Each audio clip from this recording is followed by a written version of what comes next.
Pemirsa, jangan lupa subscribe channel YouTube Official UTV, like dan bunyikan lonceng notifikasi Anda.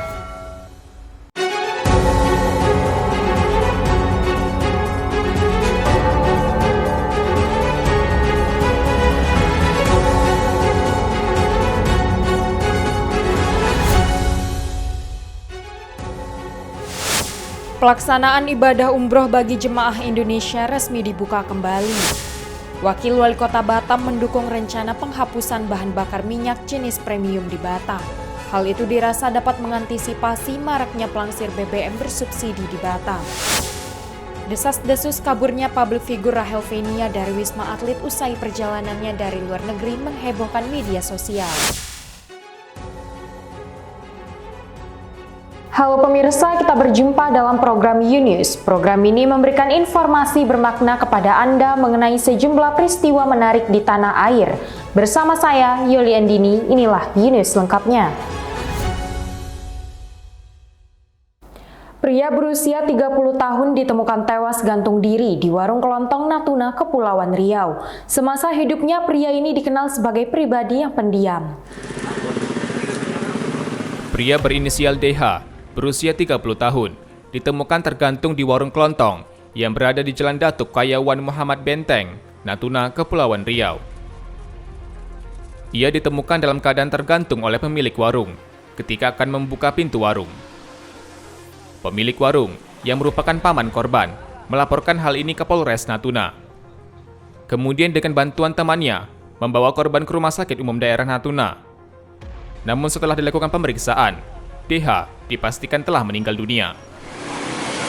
Terhadap korban ini diduga kuat bunuh diri, ya, untuk sementara.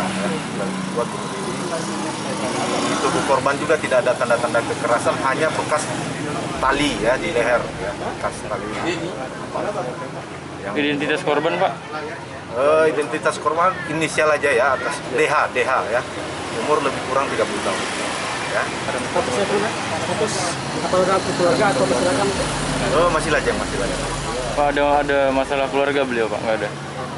Ini masih kita dalami ya, masalah persoalan pribadinya, mungkin nanti kita tanyakan sama keluarga. Dari hasil olah tempat kejadian perkara, polisi menemukan seutas kabel, dompet, dan pisau yang diduga digunakan untuk memotong kabel. Dari keterangan keluarga, korban merupakan pribadi yang pendiam. Upaya bunuh diri juga pernah dicoba sebelumnya, namun sempat dicegah pihak keluarga. Dari Natuna, Kepulauan Riau, Muhammad Nurman, UTV mengabarkan. Mahasiswa di Tanjung Pinang, Kepulauan Riau yang tergabung dalam sejumlah organisasi menggelar aksi donor darah, sembari memberikan hadiah bagi para pendonor, sehingga diharapkan mampu mengundang pendonor yang lebih banyak. Selesai. Mahasiswa yang tergabung dalam Korps Sukarela Palang Merah Indonesia, Unit Universitas Maritim Raja Ali Haji, Generasi Bank Indonesia Kepri, dan Himpunan Mahasiswa Teknik Elektro Umrah menggelar aksi donor darah di Terminal Secarang.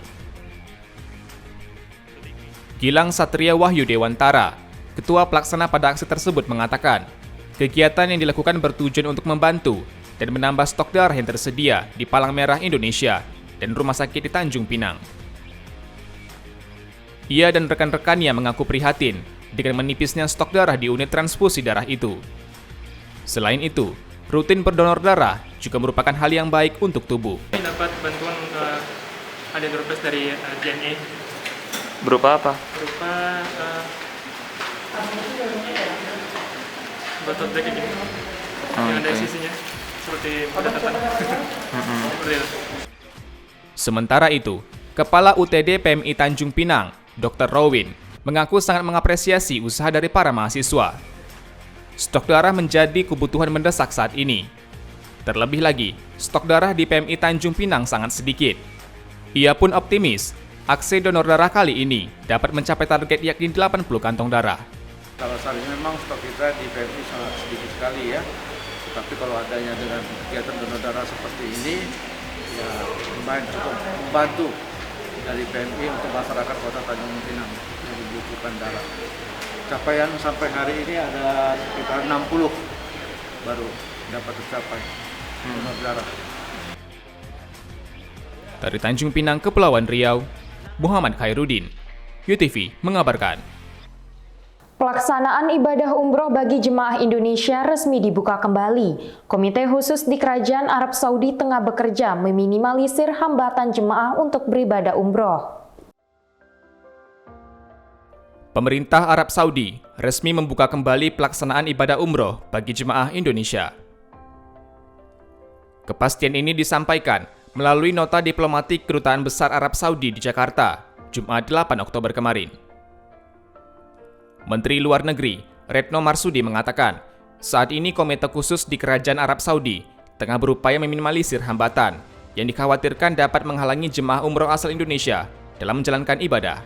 Di dalam nota diplomatik tersebut juga disebutkan bahwa kedua pihak dalam tahap akhir pembahasan mengenai pertukaran link teknis dengan Indonesia yang menjelaskan informasi para pengunjung berkaitan dengan vaksin dan akan memfasilitasi proses masuknya jamaah. Dalam nota tersebut juga ditetapkan para jemaah yang tidak memenuhi standar kesehatan sebagaimana yang dipersyaratkan akan menjalani karantina selama 5 hari. Menlu menjelaskan, keputusan pelaksanaan kembali ibadah umroh bagi jemaah Indonesia merupakan buah dari pembahasan yang panjang, serta perkembangan penanganan COVID-19 yang menunjukkan hasil semakin membaik. Untuk itu, pihaknya segera menindaklanjuti kabar baik tersebut dengan pembahasan lebih detail mengenai teknis pelaksanaannya. Dari Jakarta, Kantor Berita Antara, UTV mengabarkan. Produk mie instan asal Indonesia, Indomie, masuk dalam daftar 10 mie instan terbaik versi New York Magazine. Prestasi membanggakan datang dari dunia kuliner Indonesia. Mie instan Indomie mendapatkan penghargaan dari New York Magazine, majalah bergengsi di Amerika Serikat.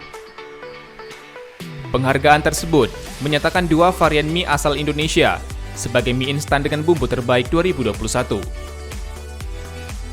Dilansir dari The Strategist pada Kamis 7 Oktober, tercatat 2 varian Indomie goreng, yakni varian original dan ayam panggang, yang masuk dalam majalah bergengsi asal negeri Paman Sam tersebut. NY Magazine menghadirkan 8 ahli, yang terdiri dari chef, ahli kuliner, penulis buku masak, serta pecinta kuliner dalam menyusun daftar tersebut. Penilaian mie instan terenak ini dibagi ke dalam 3 kategori, yakni mie instan kuah terenak, mie instan goreng terenak, dan mie instan pedas terenak. Fahrian Bahri, UTV mengabarkan. Desas-desus kaburnya publik figur Rachel Fenya dari Wisma Atlet usai perjalanan dari luar negeri menghebohkan media sosial. Berbagai spekulasi dan tanggapan dari warganet yang pro dan kontra meramaikan lini massa. Wanita yang akrab disapa Bunda oleh penggemarnya tengah menjadi perbincangan hangat usai dikabarkan kabur dari lokasi isolasi mandiri Wisma Atlet.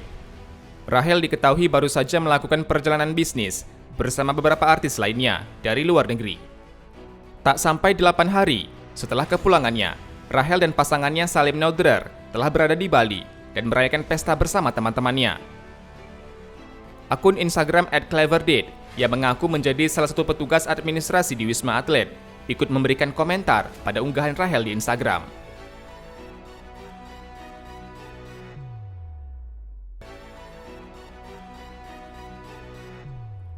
Ia mengaku mengetahui secara pasti bahwa Rachel tidak menjalani karantina hingga 8 hari. Dan juga memilih berada di ruang karantina yang sama dengan pasangannya Salim, dan mengaku berada di kamar tersebut bertiga bersama manajernya.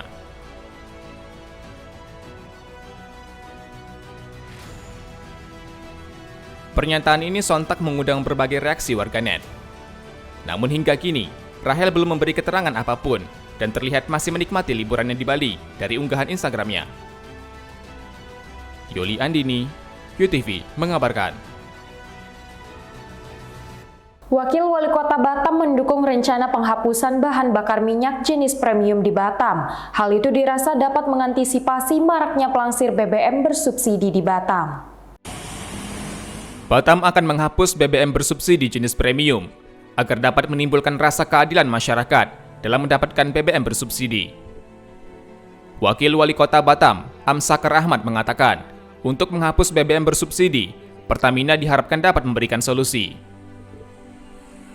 Salah satunya, terkait harga BBM pengganti premium, seperti Pertalite dan Pertamax, yang dinilai mahal oleh masyarakat.